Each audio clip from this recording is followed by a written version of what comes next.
My name is Bennett, and my podcast is on how to run a better 100, 200, and 400 meter as a track sprinter.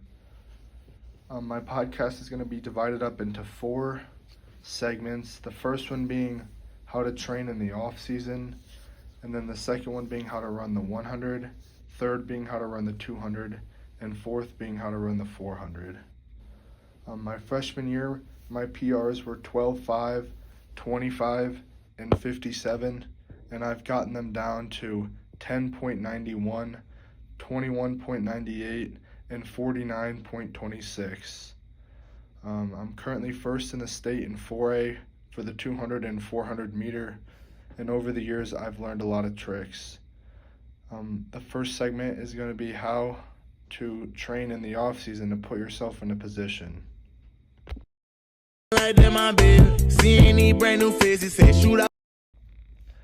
Segment 1, how I trained in the off season to get where I am today. In sprinting, the off season is the most vital part of sprinting. You definitely have to get better and train your muscles to get faster in the off season. I'd say you have to lift 3 to 4 times a week, with 2 or 3 of those being legs and 1 of them being arms. Lots of exercises like squats and lunges and jumping make you very powerful and make it very easier to come out of the blocks. You also have to get out on the track or on a turf area and max sprint 2 to 3 times a week. One of these days will be a distance day, which is around 1,200 meters of volume. A distance day would look like a whole lap around the track, 10-minute rest, a whole lap around the track, 10-minute rest, a whole lap around the track, 10-minute rest for 1,200 meters volume. And you want to go about 70 to 80%. 2 of those days are really short days. I'd say 20 to 30 meter sprints, about 12 to 16 times of you just max sprinting. Sprinting, just like anything, if you max sprint often, you will get faster. And training your muscles to be in the right positions. And the lifting part really just upgrades your potential. So in the off season, if you're not lifting and sprinting fast, you're not going to see your best results in the season. So that's why the 9 months of the off season is the most important part.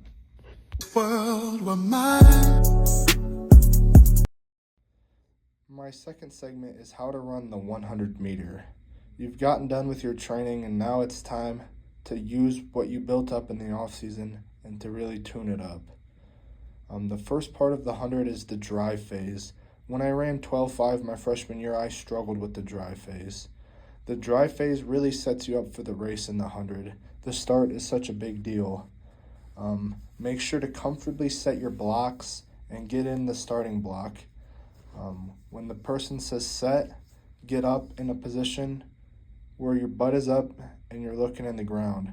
When the gun is fired, you need to make sure to keep your head low and drive through the ground horizontally, pumping your arms as fast as you can and staying as relaxed as you possibly can. The dry phase is the first 30 meters of the race. You want to keep your eyes 6 yards ahead. The reason we keep our eyes 6 yards ahead is because your head weighs a lot. And when your head weighs approximately 10 pounds, and when you keep it low and drive through, it adds more gravity going towards the track, which propels you to have a strong start. Once you get to about 30 meters is when you lift your head up and look down the track. You get completely tall, you pump your arms hard, and you really stretch your length. You make sure you're hitting the ground hard and that you're getting all the force you can. The more the force and the better the turnover, the faster you'll go. Once you get past 30 meters, get tall and run as fast as you can. At this point, you can kind of look around and see where the competition's at and use them to go as fast as you can.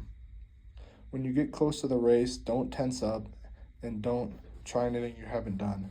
Just keep pumping your arms as hard as you can and really stretching your legs. That's really how you run the 100 meter, and it's taken me seasons, and I will still never will master it. There's always situations.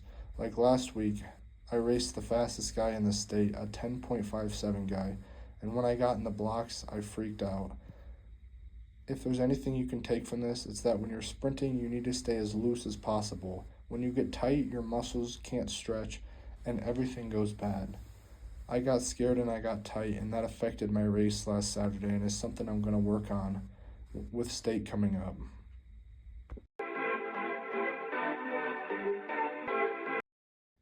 The next race we're going to be going over is the 200 meter.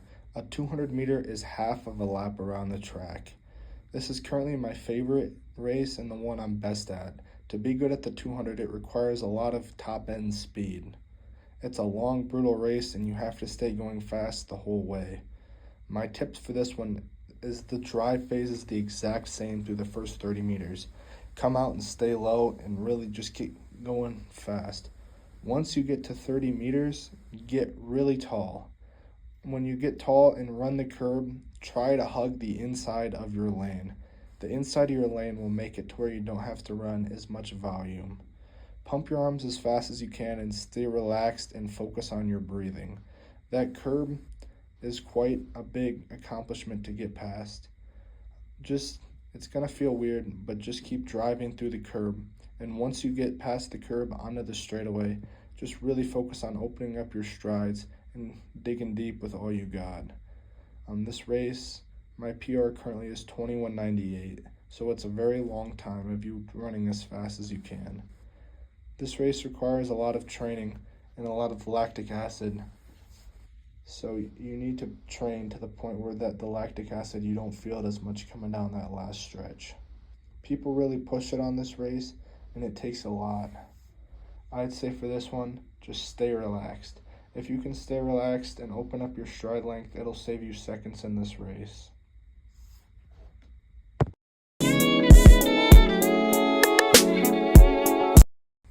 The last race is the most feared race in track, the 400 meter.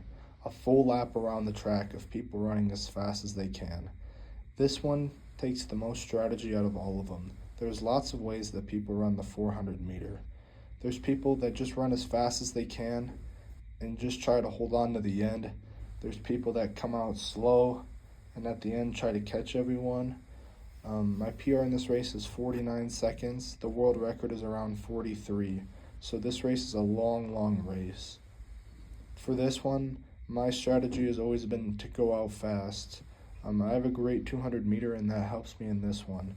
The drive phase for the first 30 is the exact same. Come out low and get going really fast. For me, that first 100 meter, the first fourth of the race, I go out almost as fast as I can, focusing on my breathing and driving. Once I get to the backstretch, I really try to open up my stride. Some people here float and don't go fast and they fall behind in the race, but the reason they do this is because they think that they can conserve more energy than you and really beat you on the second half of the race. My strategy is to go out as fast as I can in the first 200 meter while still saving some. So I have a big lead and I try to hold it off. So once I get on that backstretch in the second fourth of my race, I really open up my stride and pump my arms and continue to breathe. While doing this, I feel like I make up the stagger on the other person and I put myself in the lead. The most brutal part is when you get halfway done. In your mind, you're thinking, oh, I'm only halfway done.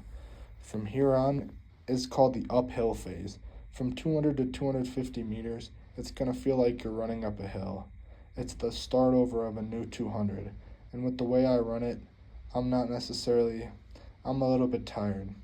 But I continue to try to keep my foot on the pedal and pump my arms as fast as I can. Once I get to 250, it's like going downhill. I start to turn over my legs and pump my arms fast and gear up for the last stretch. Once I get to 300 meters and there's only 100 left, this is where the pain really sets in. This is where the boys separate themselves from the men and where you have to give it all you got. Just focus on pumping your arms and staying relaxed and breathing. The race is over soon, and this is where people win. At this point, the people that pace themselves in the first two are trying to catch you, or you're trying to catch the people that went out fast and you paced yourself. It really comes down to your training, and when you get in stressful situations, you have to think about your form.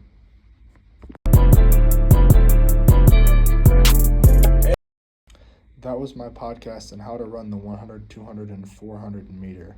I hope this really helped you out, and I hope these aspiring sprinters can learn something from this. State is about 1 month away, and I'm very excited to continue to personal best and continue to grow as a track athlete. World were mine.